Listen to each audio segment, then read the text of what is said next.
Scene opens with dramatic news graphics. A split screen shows Stephanie White at a press conference, Amber Cox on X, and Caitlin Clark fans reacting on social media. Text flashes, coach speaks. GM fires back.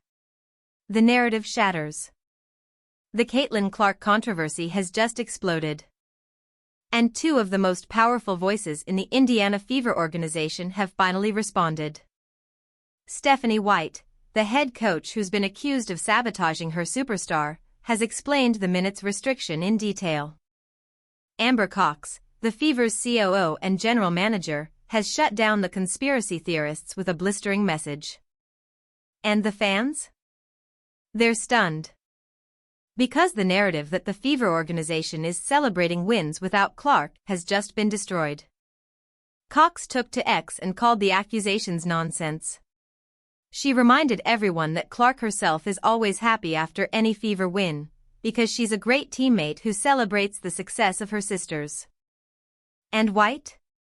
She made it crystal clear, Clark's minutes restriction was medical, not personal. She's protecting her franchise player for the long haul, not sabotaging her. But the controversy isn't dying down. Fans are still divided. Accusations are still flying. And the Fever are caught in the middle of a media storm that just won't quit. Yanni, buckle up, because this is the most explosive story in the WNBA right now. The minutes restriction that started it all. Scene opens with Clark on the bench during the Sparks game, an exercise bike behind her. She's frustrated. The camera zooms in as she answers a question about her playing time. It all started with a single quote. Caitlin Clark returned from a back injury on Wednesday against the Los Angeles Sparks, but she played just 16 minutes.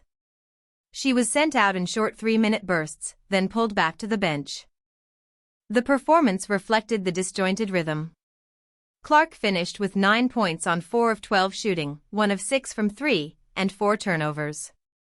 And then came the quote that broke the internet. When asked who made the minutes restriction decision, Clark said, "It was not my decision. That was somebody else's decision." That quote was enough to send fans into a frenzy. Accusations flooded social media. Some fans accused Stephanie White of destroying Clark's career. Others claimed the coaching staff was intentionally limiting her to boost Kelsey Mitchell's stats. 2 minutes into the third quarter, back to the bench already. "Oh my God, why even play her like this?" One fan wrote. "This coaching staff exists to destroy her." But the truth, the medical reality, was far more complicated.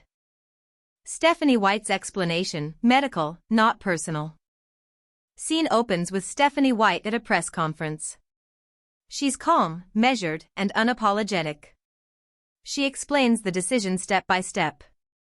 Stephanie White isn't apologizing for protecting her superstar. And she has a clear explanation for why Clark played limited minutes. "Anytime you've missed a couple of weeks, it's going to take some time to get acclimated," White said. "I think it's going to take some time to build endurance. You haven't really been able to practice all that much either." She also pointed out the unique challenge Clark faces every night. "They pressure her 94 feet, White said. "So, again, you've got to make sure that you're able to withstand some of that." In other words, Clark isn't just rusty, she's being hunted. Opposing teams trap her. They double-team her. They foul her. They exhaust her. Playing through that pressure requires elite conditioning, the kind that takes time to rebuild after an injury. White made it clear that Clark's workload will increase gradually. "It's just a tough scenario when you're on a minutes restriction and you're trying to get back into rhythm throughout the course of the season. She's going to continue to get better, and we're going to continue to get better as we get her working back in." Clark herself confirmed that the plan was designed to protect her. "When you haven't played in 2.5 weeks, a game environment is just so much different than anything we can replicate," Clark said. "Even though my workouts have been hard and I've responded well to those, you just don't know when you get into a game environment." The Fever have reason to be cautious. Clark was limited to just 13 games last season because of multiple injuries. One rushed return could create bigger problems than one difficult July loss. Amber Cox fires back, "Enough with this ridiculous narrative." Scene opens with Amber Cox's ex-post on screen. The camera zooms in as fans react to her blunt response. While White was handling the basketball side, Amber Cox was handling the social media war. And she didn't hold back.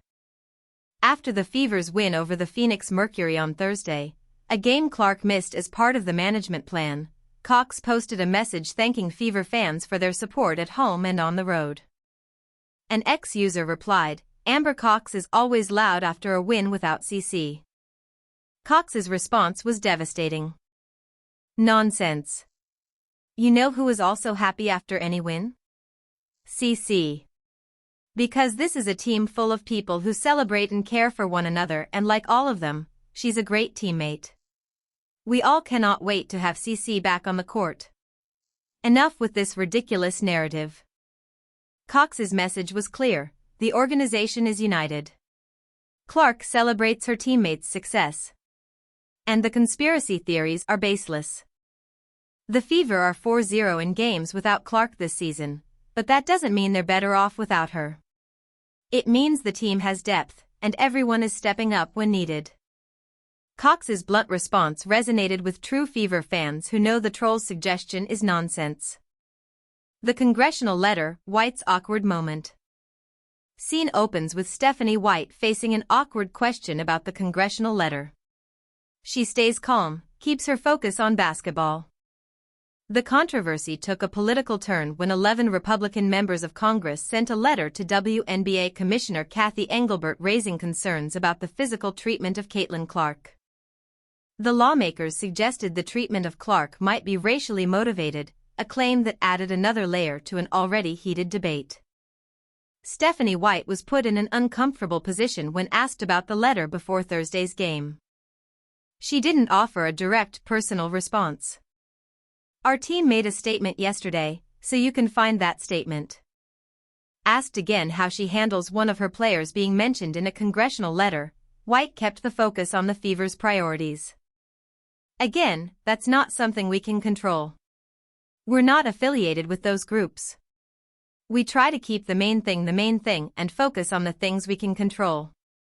The Fever had already released a statement saying the organization and Clark had no interaction with the congressional group and were unaware of the letter before it became public. White's answer showed the difficulty of coaching through all of it.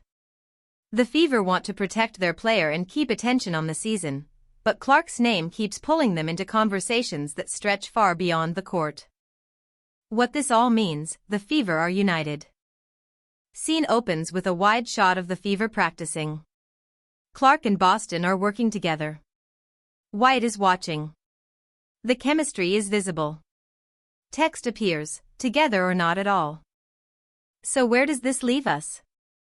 First, the minutes restriction was medical, not personal. White has been clear that Clark needs time to rebuild endurance after missing 2+ weeks. Clark's own words confirm she wasn't the one making the decision, but she also said her body feels great. Second, the Fever organization is united.